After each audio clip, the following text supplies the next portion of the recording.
I've just been threatened by the producers. But in any case, you're welcome. Good morning once again. It's our first big report on Breakfast Extra for a Sunday edition. Now, on a big report today, this will be a very interesting one. Protesters stormed the office of the head of the Civil Service of the Federation and the Ministry of Women Affairs in Abuja, urging President Bola Tinubu and the head of service to ignore what they say are politically motivated calls to sack Minister of Women's Affairs, Hajiya Imaan Suleiman-Ibrahim. The demonstrations follow an earlier protest by some civil servants accusing the minister of neglecting their welfare, unpaid allowances, lack of promotion opportunities, poor work tools, and what they describe as neglect of internal staff welfare. Now, organizers of the Solidarity protest, led by Emmanuel Lawal of the Center of Accountability and Public Engagement, described previous agitations as an embarrassment orchestrated by persons who want to embarrass the minister for her home state, and even at the center. They charged that those calling for her removal are driven by politics, not genuine concern. Meanwhile, Minister Hajiya Imaan Suleiman-Ibrahim has held a town hall meeting forgiving dissenting staff and pledging immediate improvement in welfare and working conditions. But workers are still demanding action, trust and proof that the promises won't vanish, and also press statements. Now, here is Blessing Akhigbe's report from through the week, our News Central correspondent. Let's take a look. Of the ministry, as they expressed deep frustration over the poor administration and mismanagement of the ministry's operations by the Minister Imaan Suleiman-Ibrahim. The staff said that they have very serious concerns about her conduct, but this has been ignored by the minister as she continues to shun concerns raised to improve operations at the ministry. Been going through a lot in this ministry. Ever since the minister has came to this ministry, he has never had a day to talk to us. As I am like this, I'm a widow. There was a time I needed my minister to stand by me, to fight for me, but he was not there. I could not see her. That one aside, she told us that she's not accountable to us, she's accountable to the president. Like we should go and meet permanent secretary in anything we need. We don't have working tools at all. Even a piece of paper to write with, we don't have. And most of the time, you do official assignment with your personal money. Your personal money. You are sent to attend a meeting in Wuse 2. You cannot get along to Wuse 2. You have to pick a drop to Wuse 2. The staff said that issues burden on a lack of transparency, lack of guidance and adequate support for the ministry needs to be addressed. But this one, there is a communication gap. So staff don't know if there is fund to buy working tools or not. At times when they see people, contractors doing work, we begin to ask questions. There's no money to work, to attend to our needs, like the working tools. But we can see the environment being painted. We can see certain things going on. So, but if they are communicating staff that these are all contract that is given and they have to finish the work, so when money comes, they will pay them. All of us will be in the same page. I'm calling on our president, our available president, President Bola Ahmed Tinubu. I'm calling his attention that this type of behavior this way demonstrating will not help the next election. What we want, if possible, should be posted to another ministry. They are calling on the federal government to take action on the matter and improve the working conditions. In Abuja, for News Central, Blessing Akhigbe.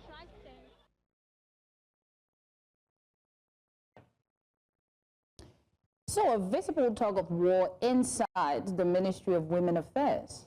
On one side, civil servants are complaining of neglect, welfare, working tools and unpaid duties. On the other, a minister under fire but defending her mandate, claiming that many of the attacks are political and aimed at weakening her leadership and women in power generally. Trust is low, patience is thinner, staff want proof and not just promises.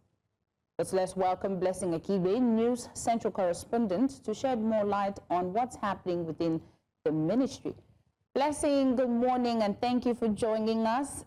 Let's just dive into it. Can you tell us what the mood was like and how many protesters were involved in this solidarity rally for the minister? And what was their scale compared to the earlier staff protest? I would say the atmosphere was actually filled with anger and disappointment for the minister. And according to the staff, they said that this is the first time this kind of protest is actually happening at the ministry, that this kind of protest have not happened before. And from what I was there were like hundreds of staff at the ministry that was actually protesting. Some were even eating the gates at the ministry, almost bringing it down, while some even sat at the entrance of the gate to prevent the minister from leaving while the protest was still ongoing. There were also several security personnel in case the protest escalated to something very serious.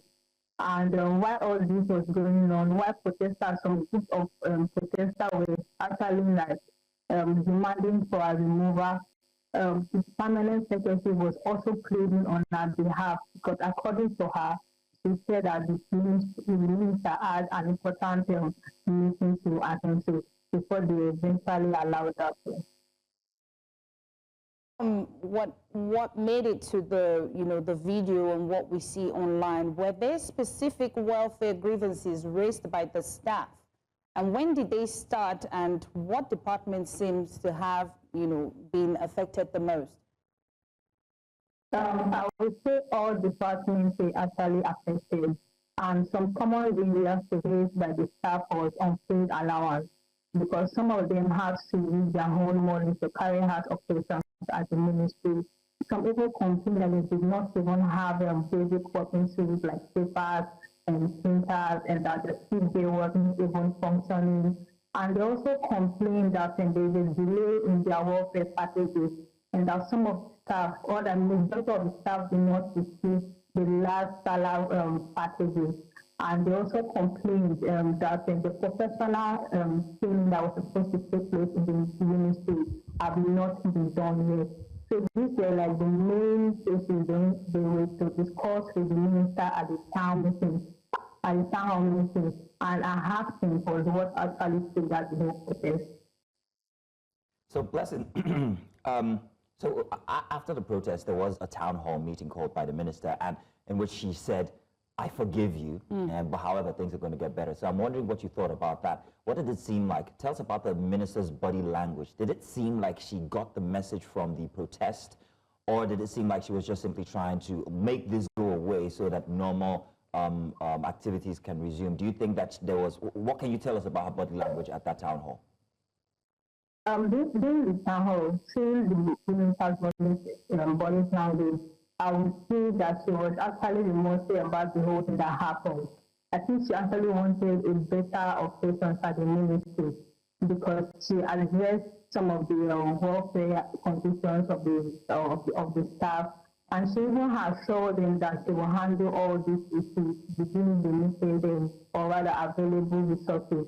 And in the effort to actually ease tension and foster reconciliation between the minister and the staff, she also gave out 50 kg bags of rice to each staff that was present at the town hall meeting in order to end the whole, or rather reconcile with the staff about the whole thing that happened. Yeah, so did the staff, were they satisfied with her comments? Do you think that they took home whatever it was she said? Do you think she learned a lesson herself? She did learn a lesson. Who wouldn't learn a lesson of what happened? She did learn a lesson. And the staff, they actually took our words for it, because after the town hall meeting, they all started praising her, talking that they will work better with her and all that. So, Blessing, before you go, while she said she has forgiven the staff, did she put a time frame to when things will change and when they will get their arrears welfare and all that? She didn't actually give a specific details of how the whole plan is going to take place. She only assured them that they will handle the whole issue. Okay. Thank you so much, Blessing, for joining and giving us an update of what happened in the future. Thank you so much. Thank you, Blessing.